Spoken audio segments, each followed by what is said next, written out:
भगवान वेदव्यास, मुझे नहीं लगता कि वेदव्यास के नाम से कोई भी सनातन धर्मी अपरिचित होगा। भारतवर्ष में हिंदू संस्कृति में दो महान धार्मिक ग्रंथ श्रद्धापूर्वक पढ़े जाते हैं, जिनमें एक है महर्षि वाल्मीकि कृत रामायण और दूसरा वेद व्यास कृत भागवत पुराण। ये दोनों बहुत ही प्रचलित हैं। वैसे वेद व्यास जी ने ब्रह्मसूत्र की रचना की और इसके साथ साथ 18 पुराण तथा उप पुराणों की भी रचना की। भगवान वेदव्यास का जन्म एक द्वीप में हुआ था, अतः उनका नाम द्वैपायन भी बोला जाता है। उनका शरीर श्याम वर्ण का था, या यूं स्पष्ट कहिए कि काला रंग का था, इसलिए उन्हें कृष्ण द्वैपायन भी कहते हैं। वेदों के विभाग करने के कारण उन्हें वेदव्यास भी कहा जाता है। वास्तव में महाभारत को अक्सर पांचवां वेद कहा जाता है। महाभारत का सबसे महत्वपूर्ण और सबसे गौरवशाली खंड श्रीमद् भगवत गीता है। यह युद्ध के मैदान में भगवान श्री कृष्ण द्वारा अर्जुन को सुनाई गई शिक्षा है। महर्षि वेदव्यास के पिता का नाम पराशर ऋषि था और उनकी माता का नाम सत्यवती था। और यह नाम बहुत कम लोगों को पता है कि वेदव्यास जी की पत्नी का नाम बाटिका था। बाटिका। वेदव्यास जी के 4 प्रसिद्ध पुत्र थे, जिनका नाम चौंकिएगा नहीं, पांडु, धृतराष्ट्र, विदुर और सुखदेव।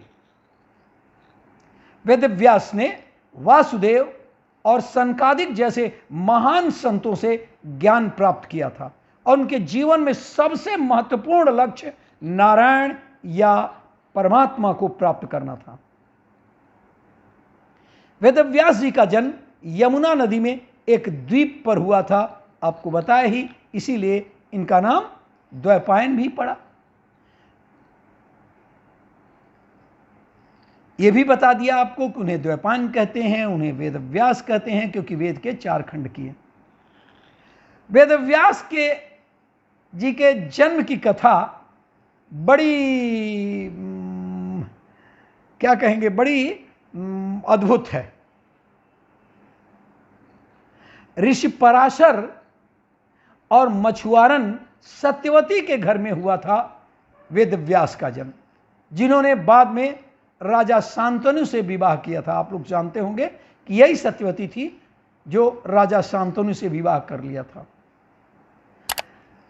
ऋषि पराशर ने सत्यवती को आशीर्वाद दिया था और कहा कि उनके जाते ही एक पुत्र का जन्म होगा जो दुनिया का शिक्षक बनेगा और वेदों को विभाजित भी करेगा। और हुआ भी ऐसे ही। जैसे ही बच्चे का जन्म हुआ वो बड़ा हो गया और उसने अपनी मां से कहा कि उसकी चिंता करने की आवश्यकता नहीं है। उन्होंने ये भी कहा कि जब भी मां मेरी जरूरत होगी वह आपकी मदद करने के लिए आ जाएंगे। वेदव्यास को भगवान विष्णु का अवतार माना जाता है और कहा जाता है ये कि द्वापर युग में भी सभी वैदिक ज्ञान को लिखित शब्दों में के रूप में रखने और उसे सभी को उपलब्ध कराने के लिए पृथ्वी पर आए थे।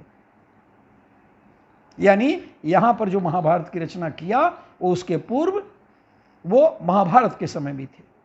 वेदव्यास से पूर्व वैदिक ज्ञान केवल मौखिक था, क्योंकि वेदव्यास ने न केवल वेदों को विभाजित कर दिया था बल्कि उसे लिपिबद्ध भी कर दिया। इसीलिए लोगों के लिए इसे समझना भी आसान हो गया। वह महाभारत के अलावा साक्षी भी थे, मतलब वह महाभारत के समय में भी थे।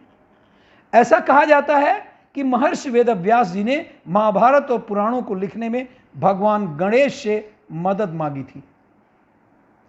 भगवान महर्षि वेदव्यास ने पूरी महाभारत और 18 पुराणों का वर्णन किया था और इस दौरान भगवान गणेश ने ही सब कुछ लिखा था।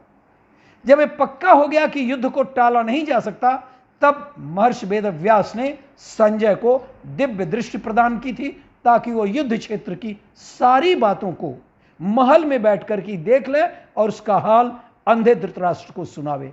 और इसके बाद संजय ने नेत्रहीन धृतराष्ट्र को महाभारत युद्ध का हर अंश सुनाया। और यह भी कहा जाता है कि संजय हमारे देश के सबसे पहले कमेंटेटर थे।